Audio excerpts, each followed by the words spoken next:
Hi everyone, ఈరోజు బెండకాయ పకోడీ ఎలా చేసుకోవాలో చూద్దామా. ముందుగా బెండకాయలన్నీ ఇలా చిన్న చిన్న ముక్కలుగా కట్ చేసుకోవాలి. ముందు కడిగి కట్ చేసుకోండి, అప్పుడే జిగురుగా ఉండదు. అలా కట్ చేసుకున్న దాన్ని ఒక ప్లేట్లో వేసుకొని అందులోన శనగపిండి, కార్న్ఫ్లోర్ ఇంకా వేసుకొని సాల్టు ఇంకా కారం వేసుకొని గరం మసాలా యాడ్ చేసుకొని బాగా కలుపుకోవాలి.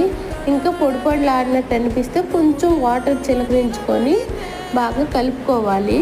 కలుపుకున్న దాన్ని వేడి వేడి ఆయిల్లో పకోడీలాగా వేస్తే వేగిపోతాయి.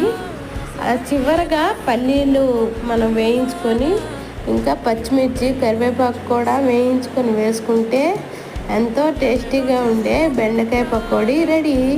మీరు ఎప్పుడైనా ఇలా ట్రై చేశారా? చేసుంటే కామెంట్ చేయండి. నేను దొండకాయ ట్రై చేశాను కానీ బెండకాయ ట్రై చేయలేదు. టేస్ట్